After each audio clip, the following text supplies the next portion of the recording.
नमस्कार दोस्तों, क्या हाल है। मैं हूँ शीतल बरियार और ड्रामा एक्सपो में आपका स्वागत है।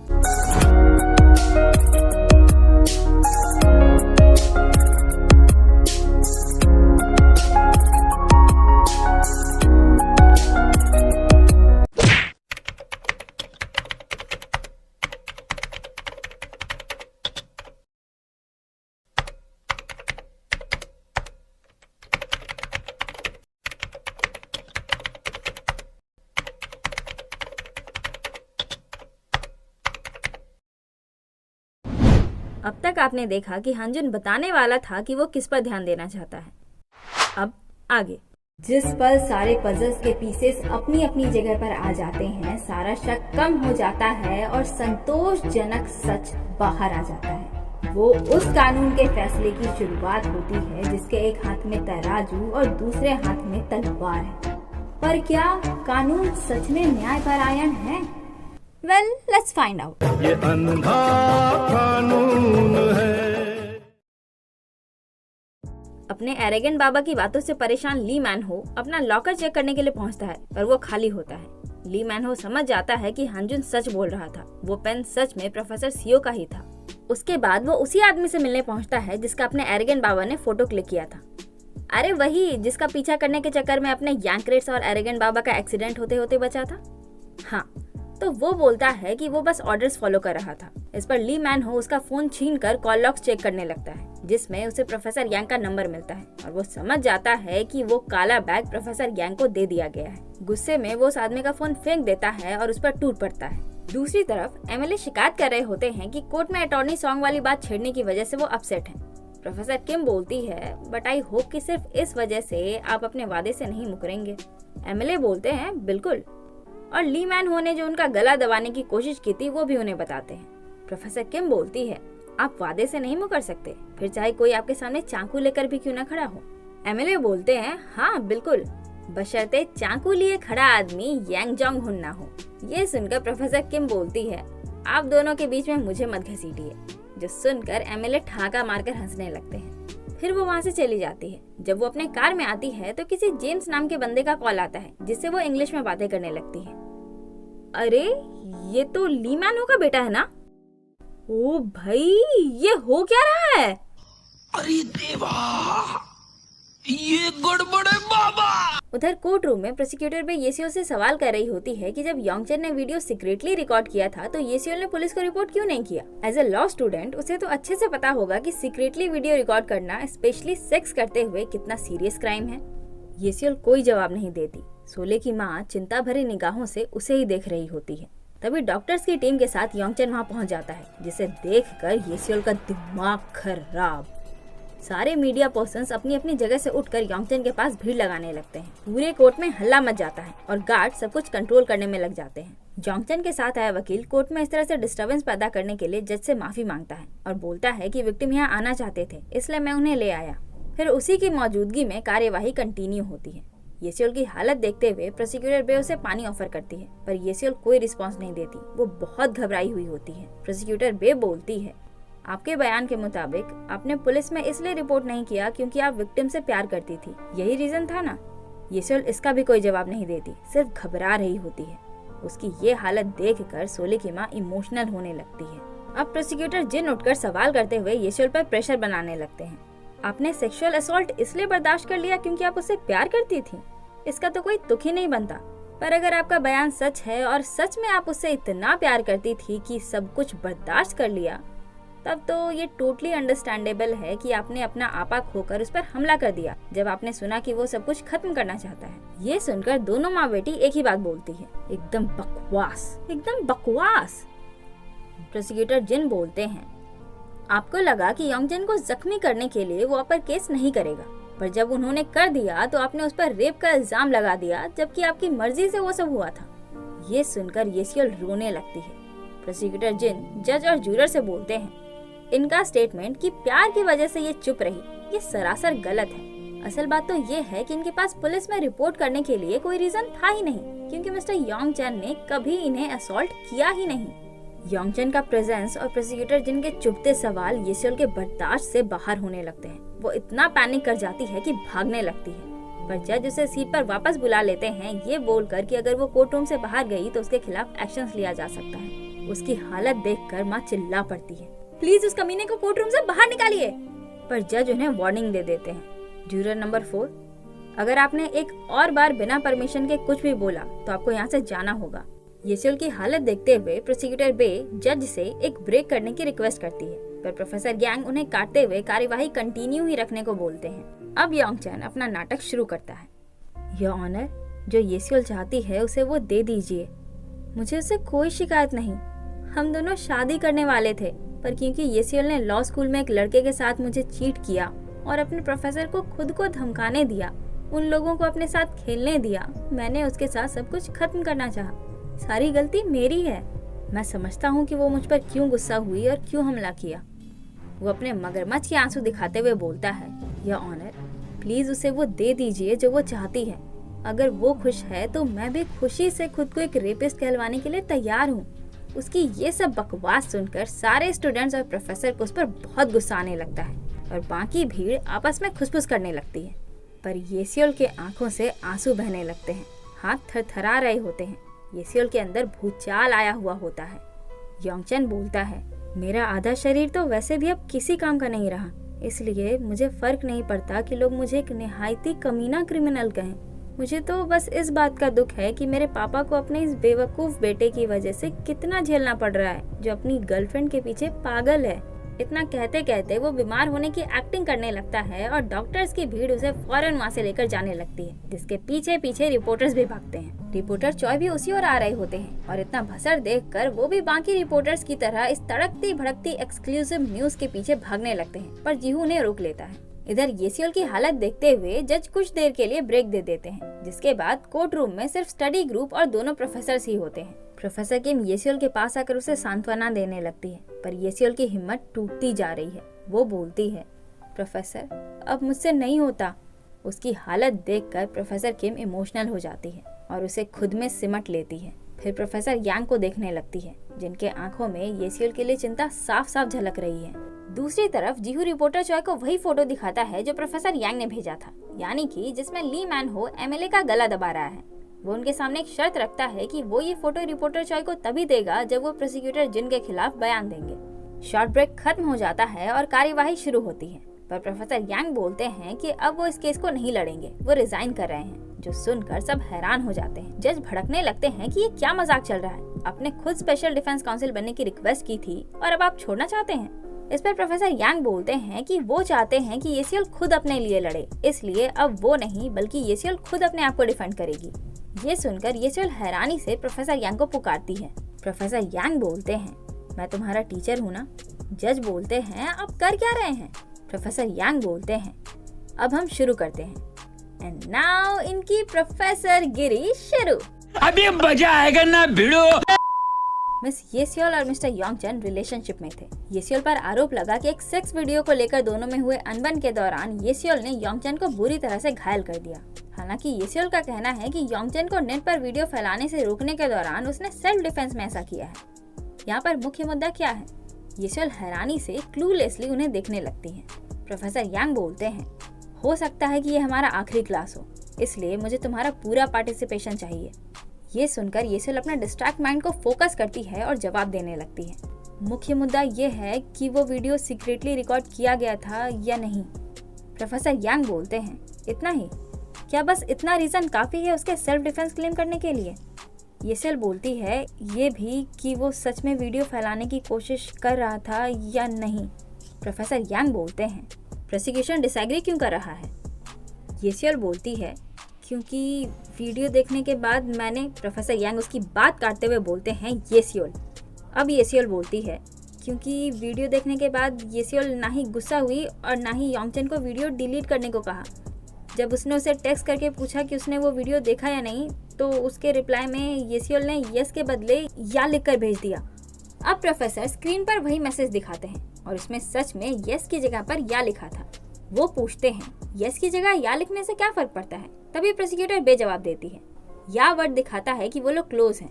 अगर वीडियो देखने के बाद कोई शॉक में है तो उससे इस तरह का रिएक्शन एक्सपेक्टेड नहीं है। अब प्रोफेसर यांग बोलते हैं, ट्रेनिंग इंस्टीट्यूट में मेरी एक साथी ने मुझे कन्फेस किया था, मैंने उसे रिजेक्ट कर दिया। पर उसके बाद से वो ऐसा एक्ट करने लगी जैसे कि हम दोनों और करीब आ गए हैं। मैं उसके रिएक्शन से बहुत कंफ्यूज था। मैंने तो उसे साफ साफ रिजेक्ट किया था। उसे तो शॉक होना चाहिए था, लेकिन बजाय गुस्सा होने या प्रोसिक्यूटर बे उनकी बात काटते हुए बोलती है, सब लोग गुस्सा नहीं होते जब वो किसी बात से शॉक होते हैं या जब उनके आत्मसम्मान को ठेस पहुंचता है। वो तुम पर तभी गुस्सा करेगी जब वो तुमसे सारे संबंध तोड़ना।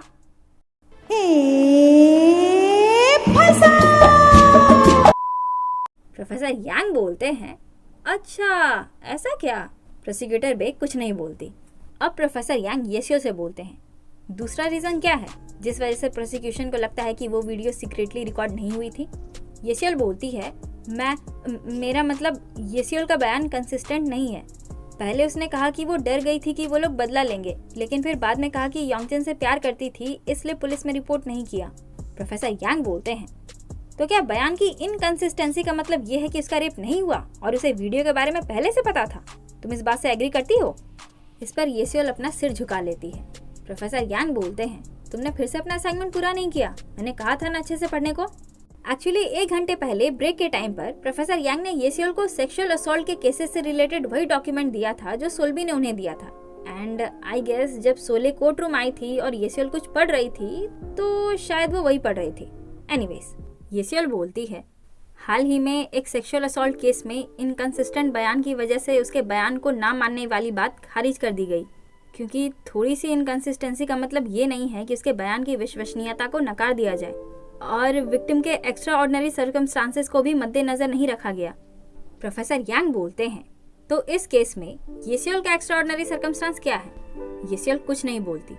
प्रोफेसर यांग चिल्लाते हैं, येसियल का एक्स्ट्रा ऑर्डिनरी सर्कमस्टांस क्या है? येसियल हड़बड़ा जाती है, यह है कि उसका रेप उस आदमी ने किया जिसके साथ वो इंगेज थी और उससे प्यार करती थी। अब प्रोफेसर यांग बोलते हैं, तो इनमेट पार्टनर्स का रेप अदर टाइप के सेक्सुअल असॉल्ट से अलग है? कैसे अलग है? येसियल अपनी आंखें बंद कर लेती है। प्रोफेसर यांग सख्त आवाज में बोलते हैं, आंखें खोलो, बताओ कैसे अलग है? येसियल की आंखों से आंसू बहने लगते हैं और वो बोलना शुरू करती है, अगर वो किसी अनजान आदमी ने किया होता तो मैं उसे एक बहुत बुरा सपना समझती और भूलने की कोशिश करती, पर वो मेरा बॉयफ्रेंड था। वो बॉयफ्रेंड जो मेरे सुंदर भविष्य की कल्पना का एक हिस्सा था, जिसके मैं सपने देखा करती थी। उसकी बातें सुनकर सोले की माँ रोते हुए एक ही चीज लिखे जा रही थी, इसमें तुम्हारी कोई गलती नहीं थी। अब येसियल अपने सेंसेस में आती है और एज ए स्टूडेंट अपने प्रोफेसर को जवाब देने लगती है। वीडियो देखने के बाद येसियल शॉक में चली गई और पैनिक करने लगी, लेकिन फिर भी उसने हमेशा की तरह या लिखकर उसे रिप्लाई इसलिए किया क्योंकि उसे लगा कि अगर वो वैसा रिप्लाई नहीं करेगी तो वो उसे कॉल्स करने लगेगा और कॉल्स ना रिसीव करने पर वो लॉ स्कूल भी पहुंच जाएगा। वो कंफ्यूज थी कि वो उसे सच में प्यार करता है या सिर्फ अब्यूज कर रहा है, इसलिए शायद उसे भी नहीं पता था कि कैसे रिएक्ट करना चाहिए। उसकी बातें सुनकर जूरर्स और वहाँ आई सारी भीड़ इमोशनल हो जाती है। तभी प्रोफेसर यांग हांजुन को इशारा करते हैं, जिस पर वो एक पेन ड्राइव निकालता है। आपको याद है हमारे धुरंधर लैपटॉप में कुछ देखकर हैरान हो गए थे? तभी हांजुन, जीहू और येबम वहाँ आते हैं और सब लोग येसियल के केस पर बातें करने लगते हैं। तभी लैपटॉप पर इन्हें कुछ दिखता है जो देखकर ये लोग हैरान हो जाते हैं। वेल, उस वक्त हांजुन उन सबको उस दिन वाला वीडियो दिखा रहा था जिस दिन वो हादसा हुआ था। उस दिन वाला हादसा योंगचन के कार के डैश कैम में भी रिकॉर्ड हुआ था, पर ये वाली रिकॉर्डिंग योंगचन के डैश कैम से भी ज्यादा बेटर एंगल से रिकॉर्ड हुई थी और उनके बीच की सारी बातें क्लियरली सुनाई दे रही थी। वीडियो से साफ साफ पता चल रहा था कि योंगचन वो वीडियो डिलीट नहीं बल्कि वायरल करने की कोशिश कर रहा था। सोले बोलती है, ये वीडियो तुम्हारे पास कब से था? हांजुन बोलता है, अब ये मत पूछना कि मैंने ये पहले क्यों नहीं दिखाया। वेल, इसने तो सोले को नहीं बताया, बट मैं आपको बताती हूँ कि इसके पास ये वीडियो कब से और कहाँ से आया। जिस दिन हादसा हुआ था, यानी कि 9 दिसंबर 2020 रात के 9:20 पर जब एम्बुलेंस योंगचन को लेकर तुरंत निकले ही थी, उस वक्त प्रोफेसर यांग वहीं पर घूम घूम कर पूरे एरिया को एग्जामिन कर रहे थे। तभी उन्हें एक साइकिल दिखी जो इंसिडेंट वाली जगह के बिल्कुल सामने खड़ी थी और उसी में कैमरा लगा था जिसमें वो सारा इंसिडेंट रिकॉर्ड हो गया। एंड गेस व्हाट, वो साइकिल किसकी थी? अपने लॉलीपॉप गाय येबम की। क्या बात है? प्रोफेसर यांग हांजुन को इशारा करते हैं और वो येबम को वो पेन ड्राइव देता है प्रोसिक्यूटर जिन को देने के लिए। येबम हेजिटेट कर रहा होता है, पर तभी उसकी नजर प्रोफेसर यांग के कमांडिंग आइज पर पड़ती है जो उसे आदेश दे रही होती है कि फौरन जाओ। फिर क्या था, येबम वो पेन ड्राइव प्रोसिक्यूटर जिन को दे देता है। तभी येसियोल बोलना शुरू करती है और प्रोसिक्यूटर जिन वो पेन ड्राइव बगल में रखकर सुनने लगते हैं। प्रोफेसर, आप गलत थे। मैं उसे मारना चाहती थी। जब मुझे वीडियो के बारे में पता चला और धमकाया गया कि उसे फैला दिया जाएगा, मैं उस कमीने को इस सैंडल से मारना चाहती थी। उसे इतना मारना चाहती थी कि वो मर जाए। प्रोफेसर यांग बोलते हैं, फिर तो मैं सच में गलत था। येसियोल बोलती है, मैंने पुलिस में इसलिए रिपोर्ट नहीं किया क्योंकि मैं किसी को इस बारे में बताने का सोच भी नहीं पा रही थी कि मेरा रेप उस इंसान ने किया है जिससे मैं प्यार करती थी।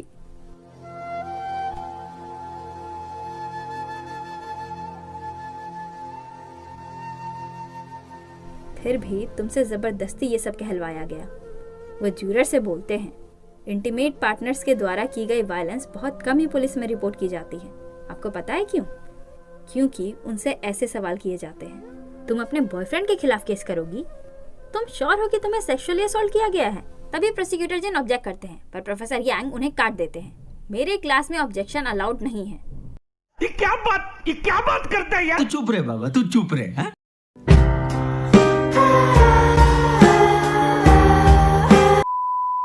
अब प्रोफेसर यांग बोलते हैं, अगर तुम जज होती तो क्या फैसला होता? येसियोल बोलती है, अगर मैं जज होती तो। वो जज से बोलने लगती है, अगर मेरी जगह आप होते तो क्या करते? मैंने बार बार खुद से यही सवाल किया कि मैंने ऐसा क्या गलत कर दिया जो मुझे कोर्ट का चेहरा देखना पड़ा, ये सब सहना पड़ा। इस दौरान ये दोनों प्रोसिक्यूटर येबम का दिया वीडियो देख रहे होते हैं, जो देखकर प्रोसिक्यूटर जिन अपना माथा पकड़ लेते हैं। तभी येसियोल अपना फैसला सुनाती है। सेक्स वीडियो को फैलने से रोकने के दौरान मिस येसियोल ने को योंग चेन को अनजाने में धक्का देकर चोट पहुंचाया। इसलिए क्रिमिनल कोड के आर्टिकल 21 के अनुसार वो एक ऐसा एक्ट था जो खुद की रक्षा के लिए किया गया था। अतः मैं इस केस को सेल्फ डिफेंस डिक्लेयर करती हूँ।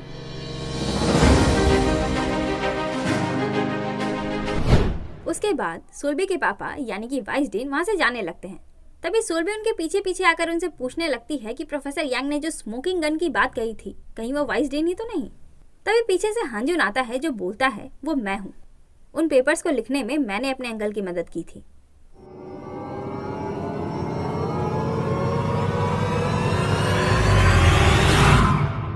अंदर प्रोसिक्यूटर बे अब ये साबित करने में लगी होती है कि ये सेल्फ डिफेंस नहीं है। वो प्रोसिक्यूटर जिनको एक किक मारती है, आए दैया मार डाला रे, और जूरर से बोलती है, जैसा कि मैंने अभी इन्हें मारा, इसके बदले में अगर वो मुझे मारते तो वो म्यूचुअल कॉम्बैट कहलाता। वो फिर से किक करती है, आए दैया मार डाला रे। जैसा कि आपने अभी देखा, मेरे अटैक करने पर इन्होंने खुद को डिफेंड किया। यही सेल्फ डिफेंस कहलाता है। अब आप स्क्रीन पर देखिए, कहते हुए वो वीडियो दिखाती है। उस दिन येसियोल ने उसे ढकेला था और उसका फोन नीचे गिर गया था। उसके बाद येसियोल ने उसे अपने सैंडल से लात मारी थी, जिस वजह से वो गिरकर घायल हो गया।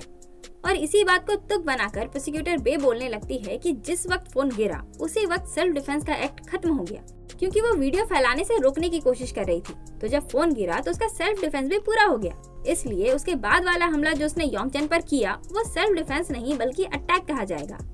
ब्रेक के टाइम पर जब हमारे धुरंधर उस वीडियो पर डिस्कशन कर रहे थे तो उन्होंने भी यही बात उठाई थी, जिस पर सोले ने कहा था कि वो बहुत घबराई हुई थी, तो हो सकता है कि उसने फोन गिरते हुए नहीं देखा होगा, अंधेरा था यार। तभी सोल भी वहाँ आई थी, जिसने कहा कि देखा भी होगा तो क्या, बोल देगी कि नहीं देखा। मैं होती तो यही करती। वो योंग चेन कितना दूध का धुला है जो ये सच कहे। अब कार्यवाही का कमान प्रोसिक्यूटर जिन संभाल लेते हैं, जो येसियोल का सैंडल दिखाते हुए उसे कहते हैं, अभी थोड़ी देर पहले आपने कहा कि आप इससे मार मार कर उसकी जान लेना चाहती थी, तो क्या आपने आवेश में आकर उस पर हमला किया था या सच में आपको फोन गिरते हुए नहीं दिखा?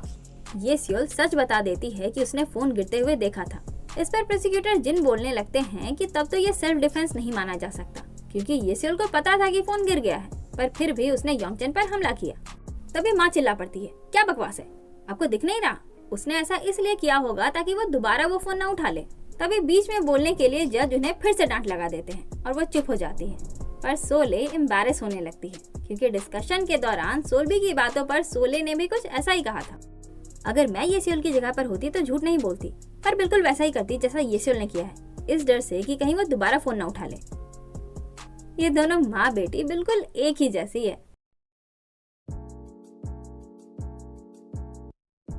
जब एमएलए को पता चलता है कि कोर्ट में ये बात साबित हो गई है कि योंगचन वीडियो डिलीट नहीं बल्कि उसे फैलाने की कोशिश कर रहा था और अभी केस सेल्फ डिफेंस है या नहीं इस बात पर आकर अटक गई है, तो वो भड़क जाते हैं। वो कहने लगते हैं कि प्रोसिक्यूटर जिन से कहो कि जूरी डिस्कशन होने से पहले कैसे भी करके सोले की मां को जूरर के सीट से हटाए, क्योंकि जिस तरह से बार बार वो येसियोल के फेवर में बोल रही थी, एमएलए को डर है कि फैसला येसियोल के हक में आएगा और योंगचन हार जाएगा। इस पर उनका असिस्टेंट उन्हें आश्वासन देने लगता है कि चिंता करने की कोई बात नहीं, वो एक अल्टरनेट जूरर है। अल्टरनेट जूरर वो होता है जो शायद सेलेक्टेड जूरर की जगह पर आता है। May be, I am not sure, पर इस बात को लेकर मैं बिल्कुल श्योर हूँ कि अल्टरनेट जूरर जूरी डिस्कशन में भाग नहीं लेता। वो जूरी डिस्कशन में तभी भाग ले सकता है जब मेन जूरर में से कोई किसी कारणवश जूरी डिस्कशन में भाग ना ले सके। May be alternate juror reserve juror को कहते हैं। खैर क्या पता, हम आगे बढ़ते हैं। शाम को जीहू प्रोफेसर यांग को फोन पर बता रहा होता है कि रिपोर्टर चॉय के बयान देने के बाद ही उसने वो फोटो उन्हें दिया, जिसका न्यूज बनाकर उन्होंने पब्लिश भी कर दिया। हांजुन सोले को बताता है कि न्यूज आर्टिकल का फायदा उठाकर एमएलए ली मैनहो पर अटेम्प्ट टू मर्डर का चार्ज लगाकर उसे जेल भेजने के फिराक में है। सोले, जो अभी हांजुन के द्वारा लगाए गए सीसीटीवी कैमरा की रिकॉर्डिंग अपने फोन में देख रही थी, वो बोलती है, फिर तो अच्छा ही है, अब मुझे बार बार इसे चेक करने की जरूरत नहीं पड़ेगी। हांजुन उसे ड्रिंक ऑफर करता है। इस पर सोले मुंह बनाते हुए बोलती है, जाकर मेरी रूममेट को ही दे दो जिसका तुम ध्यान रखना चाहते हो। जी हाँ, उस वक्त हांजुन ने सोले का नहीं बल्कि सोल्बी का नाम लिया था। वो मुस्कुराते हुए बोलता है, क्यों, तुम डिसअपॉइंट हो कि वो तुम नहीं थी? हाँ, अब तो तुम्हारा ध्यान रखने का भी मन हो रहा है।